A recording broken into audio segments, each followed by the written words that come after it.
So there has been a lot of talk in regards to microtransactions and things of that nature, and multiplayer games and plenty of other games as well, like co-op and whatever else. But one aspect that has been talked about quite a bit as well is is like the single player games.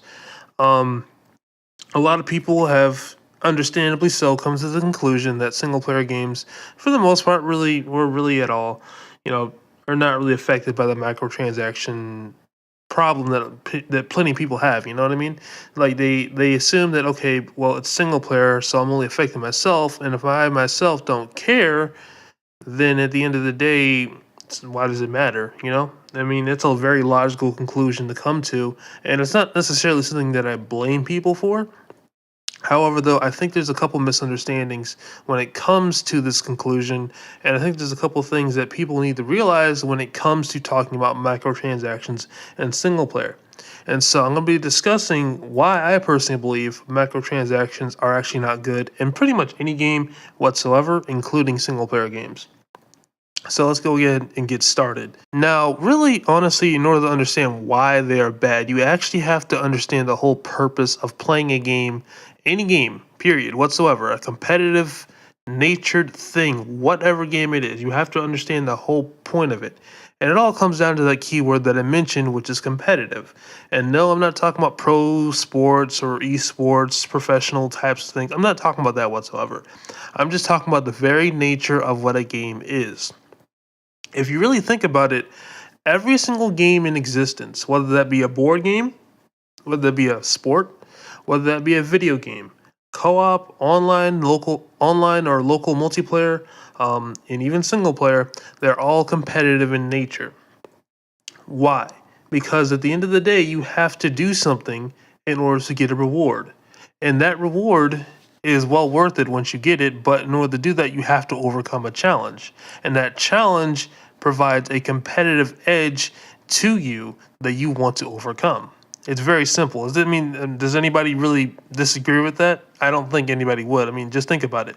Like, okay, you playing Dark Souls. Oh my gosh, this game is so hard. It's so challenging, and I have to beat this in order to get this thing that I want, whatever thing it is. That's a single player game, right? Now let's take this to a game like Left 4 Dead 2, right? Left 4 Dead 2, you're playing the competitive mode in there, just campaign, and you're playing it on expert difficulty on realism, right? Well, it's a very hard thing. Enemies can kill you in like 4 hits or whatever, right? And they can kill you in such a short amount of time, literally incapacitate you and kill you in quite literally seconds. I think the hunter in Left 4 Dead 2, which is the thing that pounces on you and try to rips out your stomach or whatever, that thing can kill you in like less than 9 seconds on expert difficulty. Plus, combine that with realism, where it makes the game like sort of pseudo realistic in some sense, like you can't see highlighted items. The highlighting aspect is gone. Like there's I think also too witches are modified in some way, but really at the end of the day, it makes it more difficult, and you're playing against the game, but you're just playing it in cooperation with friends. You're still playing against the game. You're still competing against the game. You're competing against the developers, creating I guess for lack of a better word, artificial. I don't mean that in like a negative context. I mean just they created a system that's not them themselves, like the actual human players playing. It's just like robots and AIs and different systems. So in that sense, it is a kind of an artificial system. But again, I'm not trying to use that in a negative context.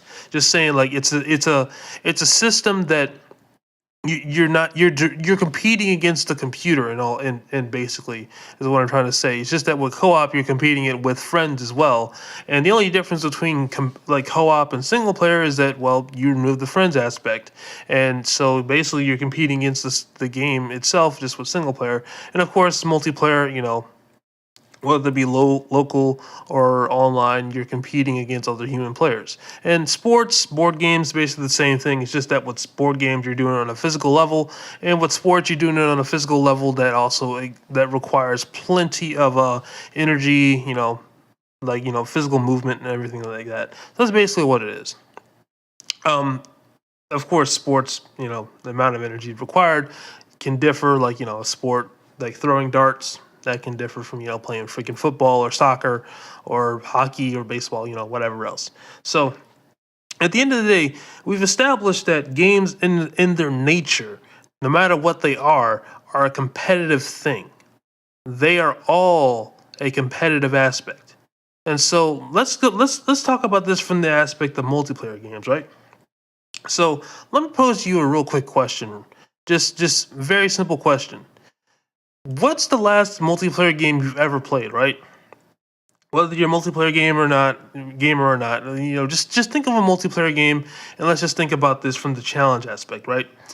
Let's say you're playing Overwatch, for instance, right? Or whatever game, period. Just insert a game. You're playing Overwatch, and you decide, okay, you and your couple friends or whatever, you're playing the game, and you go up against a really really tough crowd. Like you're getting stomped on. You're getting absolutely murdered in the game, and you cannot come back. Like it's obvious within like the first 2 minutes of the game that, hey, we're gonna lose. And that begs the question in your mind, whether you realize it or not. What's the point of playing? That you can't actually beat these guys. So what's the point of even playing? So really, at the end of the day, what's the logical conclusion? You can either continue to experience the same thing, or you can quit and do something else that might be more fun. Well, since we're self-interested human beings, and whether you're interested with yourself or with your group of friends, you're all going to decide, hey, I'm not going to deal with this garbage. You might still have the facade that we're like, oh, we could probably beat these guys next round, or they're just cheating or whatever. But sooner or later, you realize next round or the next couple rounds, like, these guys are too hard. Let's not do that. Let's not go up against these guys. Pretty simple logic, right? So let's move on to the other half of that, however, though. The flip side of that. What if you and your boys all of a sudden, playing Overwatch or whatever multiplayer game you've inserted in your head, and you stomping on these guys like easy, These guys are like ranked 1s, 2s, maybe at the most 5. Their KDs are way below, 1.0 or even 0.75. These guys suck at the game. Their score per minute is extremely low. Their just ability to play the game and do basic things such as aim and whatever else is incredibly feeble. It's not good. It's weak. They're just terrible at the game. And you run over them like a tractor trailer with a freaking mouse. You know what I mean? The mouse has no chance against the tractor trailer. It's going to get stomped on and killed. Well, you do that to the other side. It'd be fun for a little while because it's like, oh my gosh, these guys are easy and I'm having so much fun. But eventually you get bored of it because the challenge is not met. The challenge to play the game and meet that challenge to grow yourself as a person in the game is not met. It's actually kind of fascinating to think about it because I don't know if you guys are familiar with the Call of Duty crowd, but back when skill-based matchmaking was introduced in Black Ops 2, a lot of players experienced the same thing just for different reasons. You know what I mean?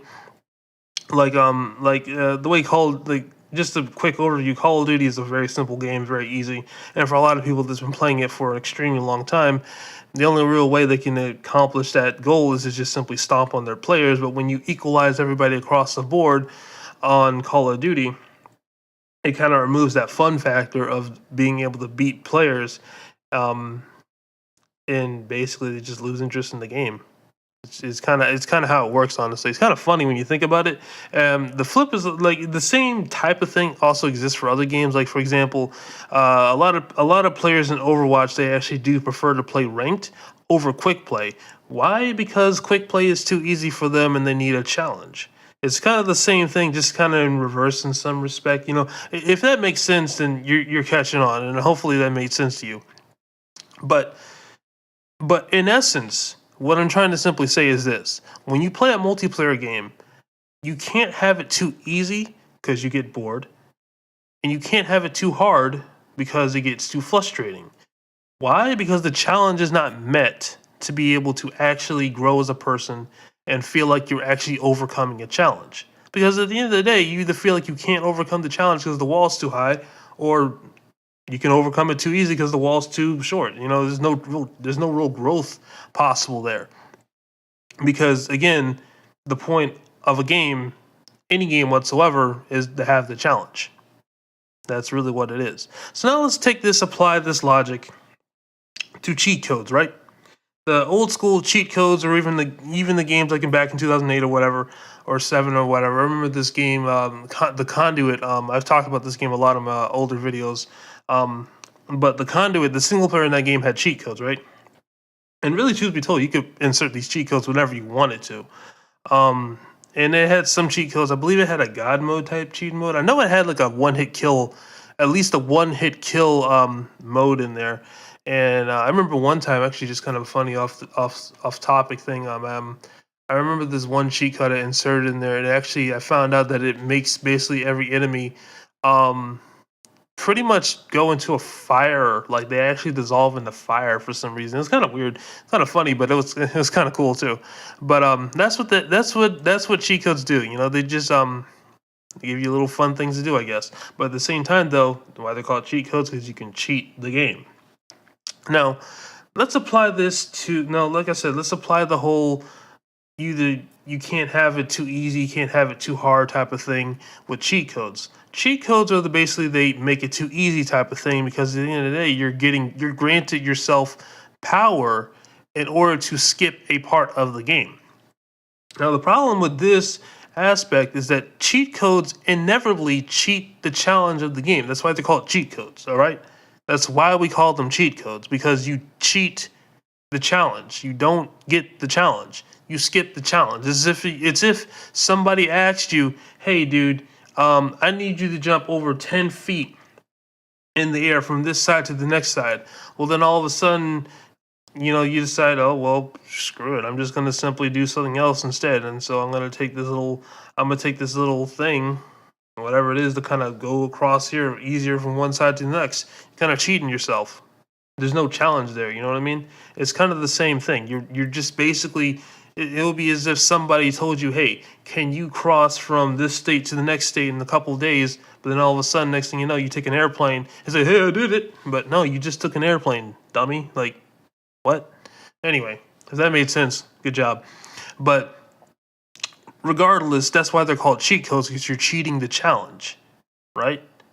Now, what happens when you cheat the challenge too early? When you don't have the challenge to be able to to actually be able to do the thing, essentially what ends up happening is that you lose interest in the game. If you ever played a game and turned on the cheat codes, like after you beat the main, like the first part of the game, or like like you have new game plus features where like you beat the game, you get a new mode, right? But then you also discover these cheat codes. You can play this new mode with those cheat codes, but all of a sudden it makes the game too easy and you lose interest. That's what essentially happens when you do that stuff. It's not. I mean, this is not hard to figure out, right? So when that happens, you cheat the challenge and you have not a really good reason to play the game. And it's like, okay, well, cool, but isn't the whole reason to play the game to have fun? Well, funny enough, the fun is derived from the challenge, because again, that's the whole point of a game, to overcome something. It's really, I mean, this is not hard logic to figure out, okay? But regardless, that's what happens when you use cheat codes. Now let's compare cheat codes to microtransactions, all right? So everybody's starting to get the connection here. So cheat codes and microtransactions are really not that big of a difference in terms of like single player games and whatever else, right? Really, the whole point to cheat codes is of course to cheat the game. The whole point of microtransactions is that you pay for these cheats to basically cheat the game. And since you're buying power instead of just getting power by entering a code and then, hey, I got a one-shot kill weapon. Now all of a sudden we're just this weakest thing, this pathetic pistol. Now all of a sudden you're paying money for the same thing. And guess what? When you first paid that game, that $60, and you pay for that microtransaction sometimes up to like $100 or more, the next thing you know, it's like, wait, I'm paying money to waste my money. I mean, that makes sense to you? I mean, that makes sense to me, at least, because think about it again.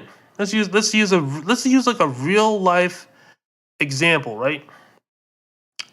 Now, let's say you bought Skyrim, right? Back when the game first came out. And let's say microtransactions, for the sake of argument, was introduced into it, right? You bought Skyrim, paid $60, but then next thing you know, you find out, oh wait, there's this $100 thing, this $100 thing I can purchase. I mean, at this point, it's technically not a microtransaction, but still, you get the analogy here. You pay $100 to basically get maxed out gear on this particular class, right? Well, it's like, shoot, dude, why not do it? But then it's like you find out any mission you do, it's way too freaking easy. You cheated yourself. I mean, why? I mean, it's just about like you paid $60 and then $100 over that to basically only play the game for maybe like 20 minutes to an hour. Um, why would you do that? You're wasting a bunch of money for not much in return. It doesn't make sense. And so you might say you do that. Well, it's like, okay, well, I mean, what if I don't care? What if I want to do that? Well, it's like, why though? What incentive do you really have to do that? Oh, wait, I know. You want to skip to the end because we have such an insatiable lust to basically just skip the challenge, even though that's where the fun is derived from. Like, you see in the picture here? It doesn't make sense.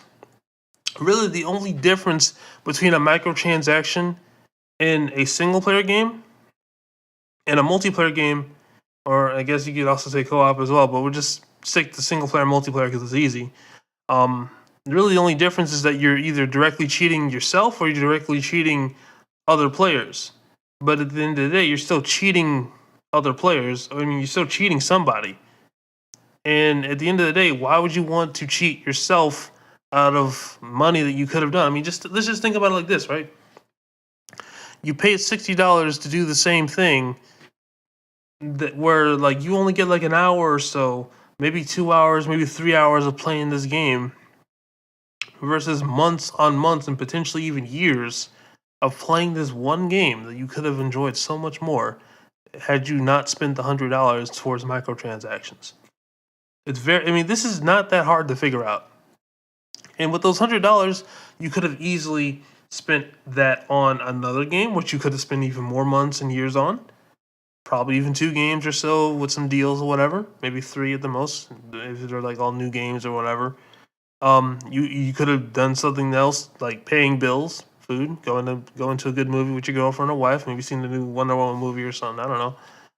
Christmas shopping, pretty much anything else you can ever think of, other than spending $100 to only end up spending at most maybe a day of in-game time at most, and probably the rarest case ever. I mean, what's the point? It doesn't make sense. It's not logical. I mean, it makes sense when you think about it from the standpoint of, well, if I don't care, then why would I do that? But why would you not care? What's the point? Like, our culture is so unfortunately obsessed with skipping to the finish line that we actually don't really realize how self-defeating that it is to actually do that. When you think about every single accomplishment from every single successful person, it's always taken a long time relative to whatever it was, but it's always taken a significant amount of more time than it's ever thought of. But when they sit back and after they made the accomplishment and think about everything, it's like you get that sweet, satisfying success. It's amazing. Just think about it from this standpoint, right? Let's say you had a real life challenge to do, or even just a challenge in a video game or something like that. Well, would the challenge been a success? Would it really have been all that worth it at the end of the day if you just didn't spend if you didn't spend the time? You know what I mean? Like if you didn't spend the time to do said thing, would it really have felt that satisfying? No, not really. It wouldn't have. It just simply would have not done that. I mean, this is just. I mean, it kind of makes sense when you think about it. In fact, it makes complete and total sense. Not even just kind of. It just makes sense. I'd be very hard pressed to find somebody that can argue against this point. Because again, why would you cheat yourself out of this? Even if you don't care about the whole aspect of playing the game, you certainly, I know you care about the money aspect. Because not all of us have $1 billion, $1 million, even several hundreds of thousands of dollars just to spend on video games. Most of us are kind of broke, you know, don't have a whole lot of money. Even if you have some savings, you certainly can't waste it because we know that a potential accident could happen, you know? We know something bad could happen and could wipe out our funds, and we can't waste that on something like games that to that extent. It's the whole reason why people are kind of complaining about this whole microtransaction aspect, because they feel like the developers and publishers are trying to constantly reach into their wallet, grab their money. It's like, no, I need my money, So it's like, I mean, if people didn't care, why would they start complaining about this, right? I mean, just think about it from that aspect. Even if you don't care about the whole gaming aspect, which I'd be really surprised if you didn't, you certainly must care about the financial aspect. And if you don't, you're probably either, not to be offensive, either stupid, very financially irresponsible, or just simply very ignorant. One of those three. Potentially more, but three I can think of at least. So, just letting you know. And also another aspect to keep in mind as well, that I want to also draw attention to, is that games, when you change something, because of the nature of a game, because of the competitive aspect of a game, they rely on incentives and actual, like, basically just incentives to do whatever it is, right? So naturally, people are going to take the easy route. But when you have people that don't take the easy route, they're essentially going to feel cheated and gypped because, hey, that dude did that and he got that easier, but I'm doing this the hard way. Why am I doing this the hard way? It doesn't make sense. And that's what happens with microtransactions, because again, it's a game. It's competitive. Okay? And so now the developers have to do things to change the game in such ways to make it so that players either equalize on some level between the people that are willing to spend a whole bunch of money and those who are not, or even just a little bit of money. Those who are willing to do that versus those who are just, don't want to spend money at all. But it's kind of hard, if not impossible, to actually balance that out just because of the nature of a game. Make sense? So, I mean, just think about it, and just think about it that, developers might not even like balance it from that aspect either. They might just balance it from the aspect of, okay, let's just try to drain as much money out of these fools as possible. You know what I mean? They might make the game easy at first, but then next thing you know, 20 levels in, it's basically legitimately impossible to progress in the game without spending at least a little bit of money, if not most of the times a lot of money. That's how a lot of mobile games are, and that's how AAA games are becoming. So I don't see the argument for microtransactions, whatever game you have. And let's just say, even if all of that does not hold any water, which again, I'd be very hard pressed to find anybody that would really be able to defeat that argument. It doesn't even matter, because a lot of games, especially like platformers or whatever else, they still include a multiplayer aspect in their game, which is leaderboards. In fact, actually, I dare you, Google up single player games with leaderboards, and you'll find a couple articles and a couple examples of games that actually have leaderboards and their single player aspect. And not just leaderboards for yourself, but actually online multiplayer type leaderboards. This stuff exists. And so even if you are playing a single player game, you are still competing against other players. And just because one game may not benefit from it, may not be disadvantaged or benefit from it, another game still might be disadvantaged or benefit from it regardless. I mean, Shadow of Mordor, the whole Shadow of Mordor controversy where they're implementing microtransactions into the single player aspect. Let's just say, for instance, that had a leaderboards aspect to it, right? In some fashion or form. Online multiplayer. Well, now all of a sudden, now you got a whole bunch of players spending a whole bunch of money, and those who don't, they're cheated out of the whole leaderboard system. There's no point in them trying to compete, because you got to spend a whole bunch of money to do that. An example of this, it's actually kind of funny to think about this, but an example of this actually is Mario Kart Wii. Now, you might say, well, Mario Kart Wii is multiplayer. Well, yeah, it is multiplayer, but it has a single player aspect, and it also has a time trial aspect, which is pretty much, it can be pretty much single player, because you're not racing against anybody else, you're just racing against yourself. But even still, it has leaderboards. And funny enough, those leaderboards include your friends, your regional, like those in your state or whatever, or local area or whatever, and those in worldwide. Okay? All three aspects. So regardless whether you're playing against your friends, you're potentially cheating against your friends, even worse, cheating against those in the region, and even worse than that, than cheating against the whole freaking world. So it's like, okay, well, the only way I can solve this is if I just compete against myself, but then it's like, again, we go back to the whole game, the whole nature of a game. You're competing against yourself to do that. You're spending money to waste your money. Why? You know what the funny thing about is, Mark? When it comes to Mario Kart Wii, this same effect actually ended up happening regardless. Why? Because of hackers. Hackers found out a way to basically cheat the system. They found out a good way to actually basically cheat the whole game regardless. They got absurd, really basically impossible time trials that you could get just by hacking versus players that wanted to play even legitly. Even those players that found really weird exploits within the map where they could like skip a huge part of the map and just get like ridiculous time things. That's still technically by legit. You're not modifying the code. You just found an exploit within the game that was not patched by developers. But even still, it's legitimate because you're not in yourself modifying the code. You just found a good way to kind of cross the map.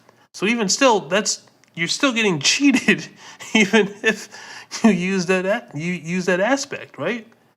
I mean, we're talking like when it comes to the time trial aspect of Mario Kart, we're talking like mere seconds of completing this thing. There's no way you can do that legitimately. No way. At most, you could probably do it like in maybe under a minute or two. But we're talking like seconds. We're talking like completing the thing in like 5 seconds, 4 seconds. It's something along those lines, right? And so just imagine if microtransactions achieve that very same effect for Mario Kart Wii back in the day. Let's just say in the hypothetical, right? That would suck. But that's still technically a single player mode because you can play by yourself, but it has leaderboards. So really, at the end of the day, if the game automatically has leaderboards, you still achieve the multiplayer reason why people hate microtransactions in these games. I mean, it doesn't make sense. For me, there is absolutely, positively no good reason why to have microtransactions except for one. There's only one way to really even somewhat legitimize like having microtransactions, and the only real way to even do that, because I understand that companies have to make a profit in order to continue to make these games because the cost of these games are increasing. I get that. However, that doesn't mean you can include power aspects into them. However, though, if they were to do it in this way, I would not have a problem with it. And that would basically be cosmetic only. What happened to that system, right? What happened to it? What happened to cosmetic only? I don't get it. I mean, like, do people not care about that stuff anymore? I mean, just why? Cosmetic only is like the best way you can do that. Because at most, at least for a single player game, at most you're going to have items that could have been used for the base game, only ended up being used for like microtransactions, or even if they're one-time purchases or even randomized pseudo gambling systems, they're still cosmetic only. You're not affecting anybody in the game, really. At most you're affecting is the aesthetic, but even then that could be kind of fixed. Just don't make stuff too silly and stupid. So it's like cosmetic only is like the perfect way to solve this problem. But yet and still, people want to say, okay, well, single player games, they microtransactions are fine for that. No, it's not. It's not good. It's not something that should be done, period, in any game whatsoever. Just no. Not a good thing. So that's basically my whole argument about that. So to kind of summarize, one, the reason why people are upset with microtransactions in these games is because they cheat the whole reason to even play the game, which is a competitive nature, which is in and of itself a competitive thing, and basically get better at the game over time. And even with single player games, you're cheating yourself and end up wasting money and wasting time and a whole bunch of other things like that. I mean, there's no real reason to have these things in there unless they're cosmetic only. That's basically what I wanted to talk about. So, if you guys enjoyed the video, be sure to like, favorite, and subscribe. Also, be sure to follow me on my Patreon. I'm just doing some other things, just trying to grow my social media presence and things of that nature, which is why I'm making more videos. Links are down below. So, again, check them out.